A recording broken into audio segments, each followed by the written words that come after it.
وعن معاوية بن قرة عن أبيه رضي الله عنه قال قال رسول الله صلى الله عليه وسلم إذا فسد أهل الشام فلا خير فيكم ولا يزال طائفة من أمتي منصورين لا يضرهم من قتلهم حتى تقوم الساعة. قال ابن المديني هم أصحاب الحديث رواه الترمذي وقال هذا حديث حسن صحيح.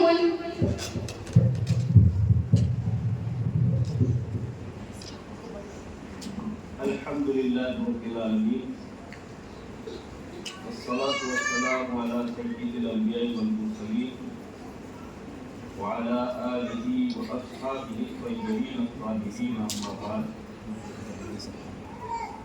عن عبد الله بن عمرو رضي الله تعالى عنه قال قال رسول الله صلى الله عليه وسلم الراحمون يرحمهم الرحمن ارحموا من في الارض يرحمكم من في السماء.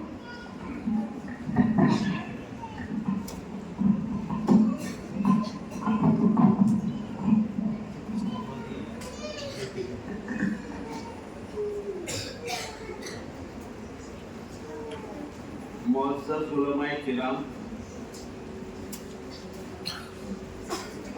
اور معلمات صاحبات اور میری عزیز اور پیاری طالبات، یتیم لی اولا ان احییکم بتحیۃ الاسلام والمسلمین فاقول السلام علیکم ورحمۃ اللہ وبرکاتہ۔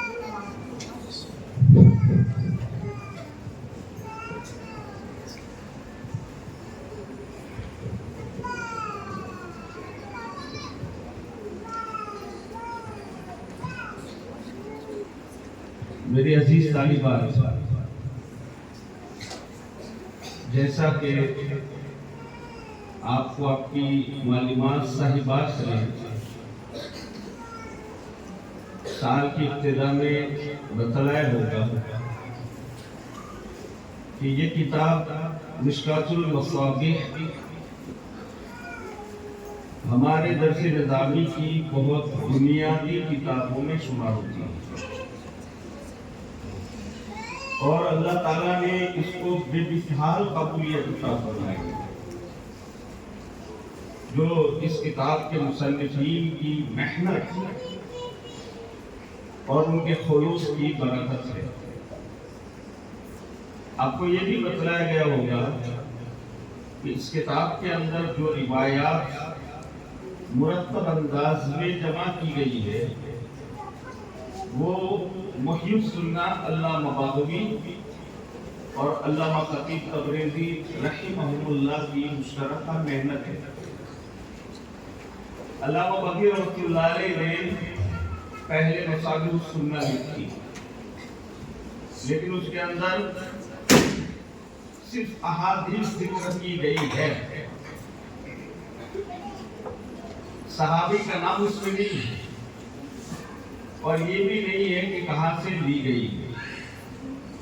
ان کے پیش نظر صرف جمع احادیث تھا، اور اس کو انہوں نے 2 فصلوں میں عنوانات لگا کر جمع کیا تھا، اور بلا شبہ وہ بھی ایک بہت اچھا کام تھا۔ لیکن علامہ خطیب تبریزی رحمۃ اللہ علیہ نے اپنے استاد علامہ طیبی رحمۃ اللہ علیہ کی درخواست کے بلکہ حکم پر مصابیح السنہ پر 2 بار کام کیا. تو ہر حدیث کے ساتھ صحابی کا نام لگا دیا اور وہ حدیث کہاں سے لی گئی ہے اس کا حوالہ بھی دے دیا. تو اب اس کے لیے یقیناً انہیں تمام کتابوں کی اور مراجع کی مراجعت کرنی پڑی ہوگی. اس لیے اگرچہ اس کی بنیاد مصابیح السنہ ہے لیکن محنت کے اعتبار سے یہ مستقل تالیف بھی علامہ خطیب تبریزی رحمۃ اللہ علیہ کی کہی جا سکتی ہے. اس کتاب کے اندر کل 5945 روایات ہیں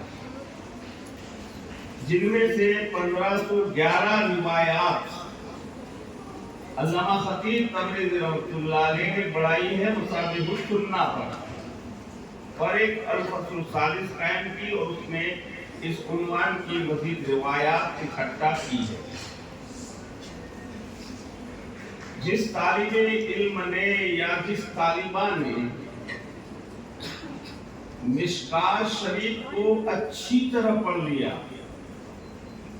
اور اس کے مباحث کو اچھی طرح ذہن نشین کر لیا تو اس کے لیے دورہ حدیث شریف پڑھنا کافی آسان ہو جاتا ہے کیونکہ مشکات شریف آدھا دورہ حدیث ہے. دارالعلوم دیوبند میں حضرت قاری طیب صاحب حکیم الاسلام رحمۃ اللہ علیہ مشکات شریف پڑھایا کرتے تھے. ایک مرتبہ دورہ حدیث کے اساتذہ نے اس کی کہ حضرت آپ دورے کا بھی کوئی درس دے دیا کرے. تو حکیم الاسلام حضرت قاری طیب صاحب رحمۃ اللہ علیہ نے فرمایا کہ بھائی تم کئی استاد مل کر دورہ پڑھا رہے ہو. کوئی بخاری پڑھا رہا ہے, کوئی مسلم شریف پڑھا رہا ہے, کوئی ترمذی شریف پڑھا رہا ہے, کوئی ابو داؤد شریف پڑھا رہا ہے اور میں اکیلا آدھا دورہ حدیث پڑھاتا ہوں. یہ مشکات شریف آدھا دورہ حدیث ہے کیونکہ اس میں وہ احادیث بھی ہے جو صحیح بخاری میں ہے, اس میں وہ احادیث بھی ہے جو صحیح مسلم میں ہے, اس میں وہ احادیث بھی ہے جو ترمذی شریف میں ہے, ابو داؤد شریف میں ہے اور دیگر کتب حدیث میں جو احادیث ہے وہ بھی اس میں ہے. تو فرمایا کرتے تھے حضرت کہ تم کئی استاد مل کر دورہ پڑھاتے ہو اور میں اکیلا آدھا دورہ پڑھاتا ہوں. تو یہ ہمارے درس نظامی کی اہم ترین کتابوں میں سے ایک کتاب ہے. اس کو جس نے اچھی طرح پڑھ لیا, اس کے مباحث کو اچھی طرح ذہن نشین کر لیا, اس کے لیے دورہ حدیث شریف پڑھنا کافی آسان ہو جاتا ہے.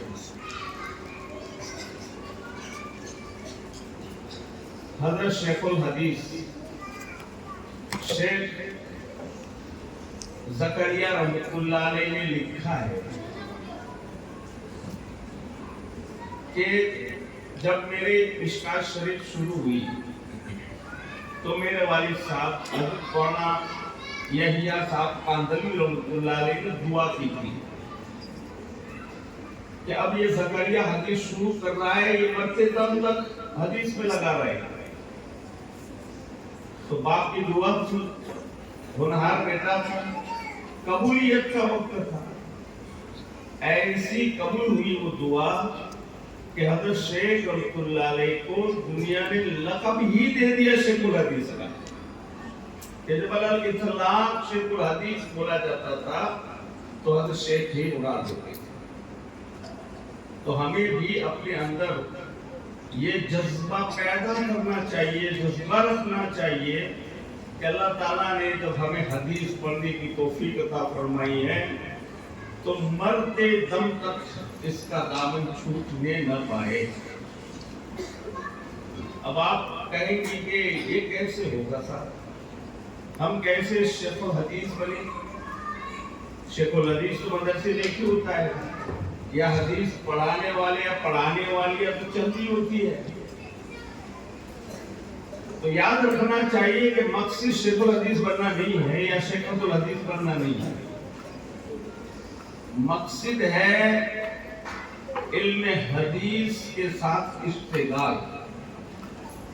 اس کے لیے نہ شیخ الحدیث بننا ضروری ہے نہ استاد حدیث بننا ضروری ہے. یہ آدمی کے اپنے طلب اور شوق پر ہے. نہیں بنی آپ شیخ الحدیث یا استاد حدیث، لیکن حدیث پڑھ تو سکتے، متعلم حدیث تو بن سکتے. اس سے کس نے روکا ہے؟ طالب حدیث یا طالب حدیث بننے میں تو کوئی رکاوٹ نہیں. لہذا یہ عزم و ارادہ کرے اس مجلس میں کہ حدیث کے ساتھ تعلق زندگی بھر برقرار رکھیں گے انشاءاللہ. روزانہ کوئی نہ کوئی حدیث کی کتاب پڑھ لیا کرو. حضرت مولانا نصیر احمد خان صاحب فرمایا کرتے تھے کہ بھائی ان دور حدیث کی کتابوں میں سے ایک دو ذاتی طور پر خرید لو اور روزانہ اس کے ایک یا دو صفحے پڑھ لیا کرو، سمجھ کر پڑھ لیا کرو، تو حدیث کے ساتھ اشتغال برقرار رہے گا. اور اللہ نے توفیق دی ہے تو میری عزیز طالبات یہاں سے فارغ ہونے کے بعد یا دوران تعلیم جو ہے وہ اپنے گاؤں میں اپنے محلہ میں عورتوں کے درمیان درس حدیث شروع کر دوں تو بھی حدیث کے ساتھ اشتغال برقرار رہے. ریاض الصالحین میں پڑھا تو، الفیۃ الحدیث پڑھا تو، الترغیب و ترہیب پڑھا تو، حدیث کے ساتھ اشتغال باقی رہنا چاہیے. اللہ نے توفیق دی ہے تو حدیث کے مضامین لکھو، عام کرو، لوگوں میں پھیلاؤ. اللہ نے توفیق دی ہے تو ضرورت کے مطابق کوئی کتاب لکھو. تو بہرحال یہ بڑی ہی بابرکت کتاب ہے جس کے اختتام کی اور تکمیل کی توفیق اللہ تعالیٰ نے ہمیں عطا فرمائی ہے. اس وقت اس کتاب کی جلد ثانی کی آخری 3 حدیثوں میں سے پہلی حدیث پڑھی گئی ہے. حضرت معاویہ ابن قرہ اپنے والد حضرت قرہ سے روایت کرتے ہیں، فرماتے ہیں کہ رسول اللہ صلی اللہ علیہ وسلم نے فرمایا اذا فسد اہل الشام فلا خیر فیکم، جب اہل شام میں بگاڑ آ جائے تو تمہارے اندر کوئی خیر نہیں ہے. ولا یزال طائفۃ من امتی منصورین، اور میری امت کی ایک جماعت ایسی رہے گی ہمیشہ کہ جنہیں اللہ کی نصرت حاصل رہے گی. لا یضرهم من خذلهم، جو انہیں رسوا کرنا چاہے گا اس سے ان کو کوئی نقصان نہیں پہنچے گا.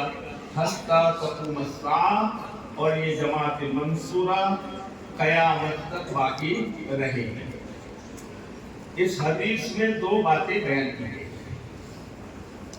پہلی بات تو یہ کہ اذا فسد اہل الشام فلا خیر فیہم، کہ جب اہل شام میں بگاڑ آ جائے تو تمہارے اندر کوئی خیر باقی نہیں رہے.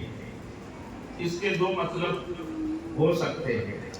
ایک مطلب تو یہ ہے کہ یہ واقعہ گزر چکا ہے خلافت امیہ کے زمانے میں، کیونکہ ان کی حکومت کا جو مستقر تھا وہ ملک شام تھا اور ان میں بگاڑ کی بہت ساری باتیں پیش آئی جس کی طرف رسول اللہ صلی اللہ علیہ وسلم نے احادیث فتن میں بھی اشارہ کر رکھا ہے.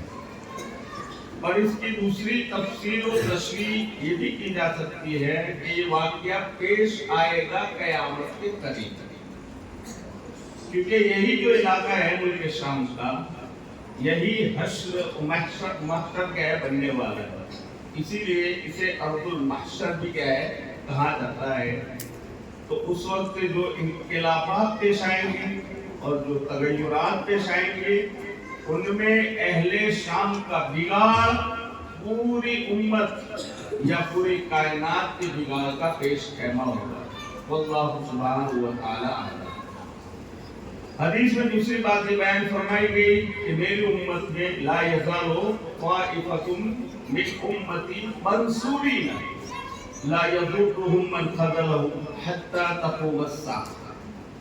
رسول اللہ صلی اللہ علیہ وسلم فرماتے ہیں کہ میری امت میں ایک جماعت ہمیشہ بامراد رہے گی، اللہ تعالیٰ کی طرف سے اس کو مدد اور نصرت حاصل رہے گی. جو انہیں رسوا کرنا چاہے گا اس کو کوئی نقصان نہیں پہنچے گا. قیامت تک یہ جماعت باقی رہنے والی ہے. یہاں قیامت سے قرب قیامت مراد ہے، عین قیامت مراد نہیں ہے، کیونکہ عین قیامت تو شرار الناس پر قائم ہوگی، واقع ہوگی. جیسا کہ نبی پاک علیہ الصلوۃ والسلام نے ارشاد فرمایا لا تقوم الساعة الا على شرار الناس وفي روایت الا على شرار الخلق، کہ برے لوگوں پر ہی قیامت کیا ہے قائم ہوگی. اسی طرح ایک حدیث میں نبی پاک صلی اللہ علیہ وسلم نے ارشاد فرمایا لا تقوم الساعة حتى لا يقال في الارض اللہ اللہ، جب تک اس روئے زمین پر ایک بندہ بھی اللہ کہنے والا ہوگا قیامت قائم نہیں ہوگی. جب ایک بندہ بھی کوئی بھی اللہ کا نام لینے والا نہیں رہے گا تب قیامت قائم ہوگی. تو یہاں قیامت سے قرب قیامت مراد ہے، عین قیامت مراد نہیں ہے. اور علماء نے یہ بھی فرمایا ہے کہ منصورین سے کوئی حصی نصرت ہی مقصود نہیں ہے، یعنی غلبہ حکومت کے اعتبار سے یا مادی طاقتوں کے اعتبار سے، بلکہ یہ منصورین ہیں باعتبار قوت دلیل کے، یعنی ان کی جو بات ہے دلیل سے توڑی نہیں جا سکتی، کسی دلیل سے ان کی بات کو توڑا نہیں جائے گا. یہ مطلب ہے منصورین کا. اور یہ بات کسی حکومت پر یا مادی طاقت پر منحصر نہیں ہے. چنانچہ اہل حق کے پاس اپنے موقف کے جو براہین ہیں اور جو دلائل ہیں ان کو کوئی نہیں توڑ سکتا ہے. قیامت تک ان کا کوئی ایسا جواب نہیں دیا جا سکتا ہے جس سے وہ نیچے رہ جائے یا ان کی بات نیچے رہ جائے. اور علماء نے یہ بات بھی کہی ہے کہ ہمارا یہ جو دین ہے دین اسلام، جو اللہ کے نزدیک پسندیدہ دین ہے، ان الدین عند اللہ الاسلام، پسندیدہ دین ہے. یہ اپنی اصلی شکل و صورت میں، بالکل اصلی شکل و صورت میں جس طرح نازل ہوا ہے قیامت کے قریب تک باقی رہے گا، ضرور باقی رہے گا، قیامت کے قریب تک ضرور باقی رہے گا. اپنی اصلی شکل و صورت میں بدعات، خرافات، رسومات، الہات اور تحریکات جتنی بھی چل جائے اور کتنا بھی اپنی ایڑی سے چوٹی تک کا زور لگا لے، لیکن دین حق کبھی بھی مکمل طور پر ختم ہو جائے ایسا ہونے والا. یہ بھی ماضی قریب میں ایک عام ڈیبیٹ اور عام مناظرہ ہوا، وہ حق و باطل کے درمیان الہات ایک ملحد تھا اور ایک نوجوان ہمارا عالم دین مفتی شمائل، جس نے اپنے موقف کے جو دلائل پیش کیے وہی منظر تو نظر آ رہا تھا، وہی الذی کفر، اکا بکا رہ گئے، کوئی جواب نہیں. اہل دین حق کے پاس اپنے موقف کے جو دلائل ہیں، جو برائن ہے، وہ اتنے مضبوط، اتنے ٹھوس ہیں تو ان کا کوئی توڑ پیش نہیں ہو سکتا. قیامت تک ان کا ایسا جواب نہیں دیا جا سکتا جس سے اہل حق نیچے رہ جائے یا حق بات نیچے رہ جائے. اب یہاں یہ بحث پیدا ہوئی اس جماعت منصورہ کا مصداق کون ہے. تو علامہ خطیب تبریزی رحمۃ اللہ علیہ نے اس بارے میں علامہ علی بن المدینی رحمۃ اللہ علیہ کا قول نقل کیا ہے، ہم اصحاب الحدیث، یعنی حضرات محدثین اس کا کیا ہے مصداق ہے. لیکن یہ حضرت علی بن المدینی کا ایک قول ہے. اس کے علاوہ حاشیہ میں اور بھی اخبار میں ان کے بعض حضرات فرماتے ہیں کہ جماعت منصورین کا جو مصداق ہے، منصورہ کا جو مصداق ہے وہ مجاہدین ہے، بعض میں صالحین ہے. تو بہت سے اقوال ہیں، لیکن ہم کہتے ہیں کہ محدثین ہی پر انحصار نہیں بلکہ حضرات فقہائے کرام بھی اس میں شامل ہیں، دعا تو واعظین بھی اس میں شامل ہیں، اور دیگر علم مشاغل اور دعوتی مشاغل میں جو لوگ لگے ہوئے ہیں وہ سب بھی اس میں شامل ہے۔ اصل چیز ہے صحیح عقیدہ اور صحیح عمل، جو اس پر باقی رہے گا وہ جماعت منصورہ میں شامل رہے گا۔ آگے بڑھیں گے دوسرے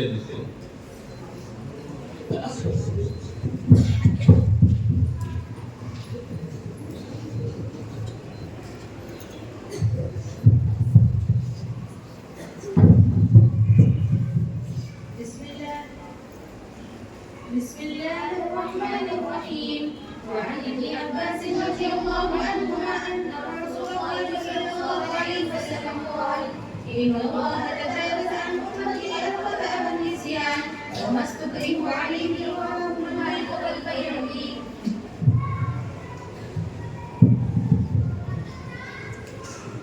یہ حضرت عبداللہ ابن عباس رضی اللہ تعالی عنہما کی روایت ہے، اور آپ جانتی ہیں کہ حضرت عبداللہ ابن عباس رضی اللہ تعالی عنہما وہ صحابی رسول ہے جن کو اللہ کے رسول صلی اللہ علیہ وسلم کی دعا نے کہاں سے کہاں پہنچا دیا۔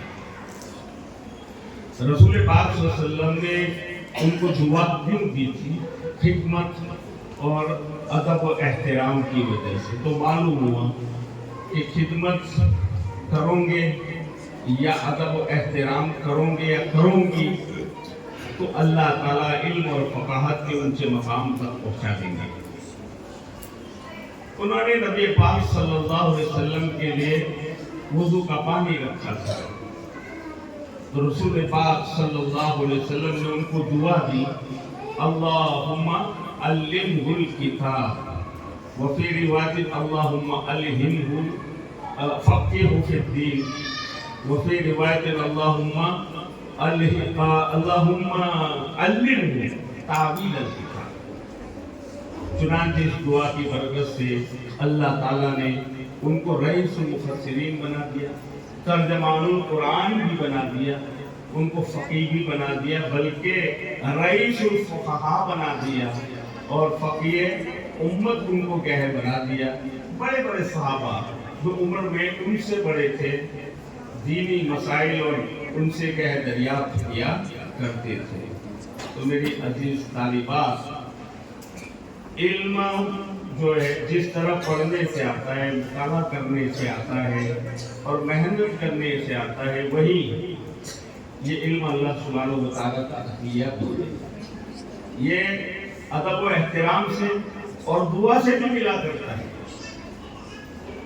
اس لیے اپنے اساتذہ کا، اپنی معلمات صاحبات کا، اپنے بڑوں کا، اپنے اکابر کا اور اپنے اسلاف کا ادب و احترام بھی کیا کرو، اور ان سے دعائیں بھی لیا۔ ان کا ادب احترام کریں گے تو دل سے دعا ملے گی، استاد کے دل سے، اور دعا جب ملتی ہے تو اللہ تعالیٰ علم و فقاہت کے اعلیٰ مقام پر بندے کو یا بندی کو پہنچا دیتی ہے۔ تو ہمیشہ اپنے اساتذہ سے تعلق قائم رکھیں اور ان سے دعائیں لیتے رہیں، جب جب بھی موقع ملے ان کی خدمت بھی کیا کرے۔ تو یہ حضرت عبداللہ ابن عباس رضی اللہ تعالیٰ عنہما کی روایت ہے۔ حضرت امام بخاری رحمۃ اللہ علیہ نے بخاری شریف میں باقاعدہ باب اور عنوان قائم کر کے متوجہ کیا ہے کہ علم دعا سے بھی ملتا ہے۔ تو اپنے اساتذہ سے ہمیشہ دعائیں لیں، اور دعا ملتی کس سے؟ ادب اور احترام سے۔ مشہور مقولہ ہے، با ادب با نصیب، بے ادب بے نصیب۔ محنت سے ملتا ہے بے شک، مطالعے سے بھی ملتا ہے، محنت سے پڑھنے سے ملتا ہے، لیکن یہ اللہ کا عطیہ بھی ہے۔ سبحانہ و تعالیٰ علم، ادب اور احترام اور دعا کی راہ سے بھی علم کے عطا فرما دیتے ہیں۔ تو حضرت عبداللہ ابن عباس رضی اللہ تعالیٰ